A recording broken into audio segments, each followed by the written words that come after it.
Story time about how my fiance cheated on me with my niece who's 18 years old. Disclaimers is not my story time. I sent me on Instagram. My fiance and I have been together a total of 3 years. We got engaged exactly 1 year ago. When we first met, he was totally obsessed with me. He begged me to go out on dates with him, but I never said yes. We met through friends and my friends ended up giving him my address. So this man would send me gifts every single week. It started out with flowers, then he would send me champagne, then he started sending me designer bags. When I told my parents all of this, they were really impressed by his wealth. And ultimately, they convinced me to call him and thank him for the gifts. And when I did that, he begged me to go on a date with him. I was scared of being impolite, so I said yes. But looking back, I should have listened to my instinct and not gone on the date. We went on a total of 3 dates. And after that, he started talking about marriage. I told him it was way too soon and that I didn't even know if I had feelings for him. But of course, he insisted for months. My parents really pressured me into saying yes to being his girlfriend, so I did. After 6 months, I was finally starting to feel something for him. Here are a few reasons why I never really liked him. He was rude to all of the waiters and servers at restaurants. He talked bad about his mom and his friends to me all the time. And he would constantly talk down to other women. But like I said, finally, I was starting to like him a little bit. He asked me to marry him and everything was fine. Up until he met my 17-year-old niece. He started buying her designer bags and cell phones. Part 2 is up.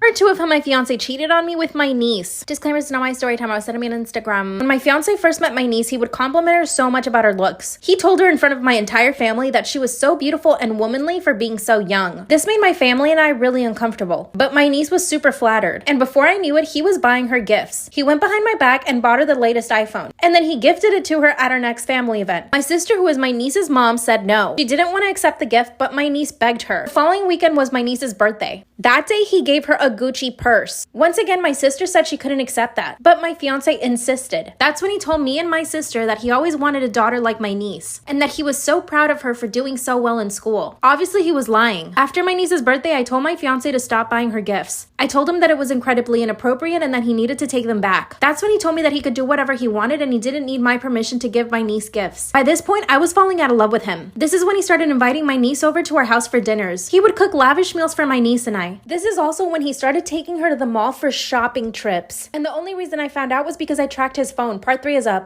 Part 3 of how my fiance cheated on me with my young niece. When I tracked his phone, I saw that he was at the mall. I called him 5 times and he wouldn't answer his cell phone. Finally, I call my sister and I ask her if my niece is home. That's when she tells me my niece had left the house with her friends 4 hours ago. And that's exactly the amount of time that my fiance had been out of the house. I told my sister I was really concerned about the relationship between them and that we needed to look for them right away. By the way, how stupid is he not to realize that I could track him? My sister and I finally reached the mall, but they weren't inside. And we looked everywhere. We started looking through the parking garage and we finally found them. They were in his car full on making out. That's right, my 18-year-old niece and my 36-year-old fiance. My sister pulled my niece out of the car. My fiance jumped out of the car and started defending himself right away. That's when he said that my niece came on to him and that he was trying to stop her from kissing him. That's when my niece spills all the beans. She told us that for 2 weeks he had been taking her everywhere and buying her gifts, that he had even taken her to a hotel room for you know what. My sister called the cops, but the cops said they couldn't do anything about it because she was already 18. But her and I have a feeling that this all started before that. But my niece says no. My fiance, like the coward he is, he grabbed all of his stuff from our apartment that same night and left. And no, I haven't heard from him since. But I took all the money we had in our joint account. Over $200,000. Bye.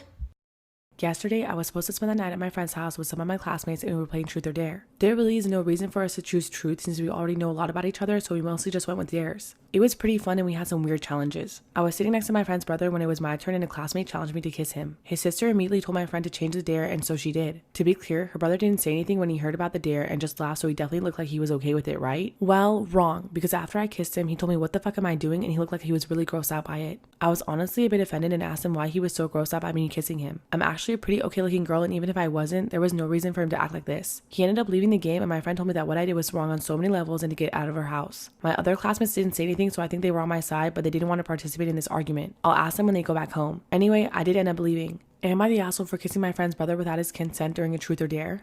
Am I wrong for ruining my sister-in-law's gender reveal? So I, 31 male, have 3 beautiful daughters, 7, 5, and 2, which for some reason people in my life think I'm not completely happy with. If I had $1 for every time I heard, I bet you wish you had a son, or are you ever gonna try again for a boy, I'd be a millionaire. Look, if my wife got pregnant again and had a boy, my reaction would be the same as the other 3. In my opinion, as long as your child is healthy, who honestly cares? Oh, props to this dad. I never hear guys talk like this. It's so refreshing to hear. The worst and most annoying people towards my wife, give me a son, are my sister-in-law, 29, who has 4 boys and now pregnant with her 5th child, and my mother-in-law. Last Sunday, we were at my mother-in-law's for Sunday lunch, and my sister-in-law said after dessert to come out to the back garden as they had a balloon to announce the gender of their new baby. Well, long story short, she's having another boy. After everyone congratulated her, she made her way to us and said, "I bet you wish just once it would be blue for you guys," then turned to my wife and said, "It's never too late to try again." It royally pissed me off because my oldest was in earshot. I turned to her and said, "Well, actually, Alice, I wouldn't give one of my daughters dirty socks for what boys wear in Europe, and the fact that you base your love on your child's gender says a lot about you as a mother. I don't need a son, so I suggest you take your advice and stick it." She stuttered for a second and then burst into tears, saying I was putting her and her kids down. The mood was ruined, and after that, we left. Since then, my in-law said she deserves an apology, and it's been a long-running joke, so I shouldn't have driven my sister-in-law to tears. Wait, what is it called? Can't take what you...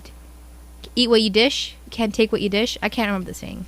Am I wrong for not wanting to make my friend a wedding dress for the cost of materials? So I have a degree in fashion, which some people think means I can be their personal seamstress. I'm used to this problem and I don't mind helping out, but I never work for free. My pregnant friend recently reached out to me and asked me if I could make her wedding dress and sent me a picture of the idea she had in mind. It isn't exactly a simple dress, but it's also not the most complex I've ever done either. I told her I could for sure do this for her and it would cost around 600 pounds. She was shocked at this and told me that she thought I'd do it for free and just pay for the materials. Why would she assume that? I pointed out how many hours this would take me to do and all the hand embroidery needed. Then I explained I was doing this for a quarter of the price I charge other people because she's my friend. At this point, she started to get very upset, telling me I have no idea how much stress she's under with the wedding and the fact she's pregnant and how money is tight and how this should be my wedding gift to her and how great it looked in my portfolio. I don't think I'm being unreasonable to want some money for this, but other friends are telling me it's horrible how I'm wanting to charge her for this and it's not like I'm a high-end bridal shop. So, am I being unreasonable? No, your friends suck. I was at Kentucky Fried Chicken the other night, and they had no chicken. Technically, I got the last of the chicken in my order before all the other customers went completely feral. And I felt so bad for the employees, because when I worked in food service back in high school, customers could get pretty abusive. But now it's gotten so much worse that I feel like every time I go into a restaurant, there's some kind of a sign up that says something to the effect of like, "Attention, valued but rude customers. Due to a global pandemic, we are experiencing a shortage of both humans and rations at this time. If we are unable to meet your needs today, please refrain from murdering, emotionally maiming, or traumatizing any of the employees who have not yet quit this hellhole job that is serving you.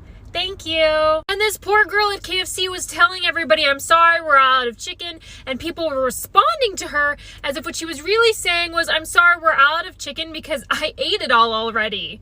People were demanding evidence like they thought they were in some kind of weird chicken-related prank. One lady said, "I want to speak to your manager." And I just thought, what is the 22-year-old KFC manager gonna do? He's not in charge of the chicken supply chain.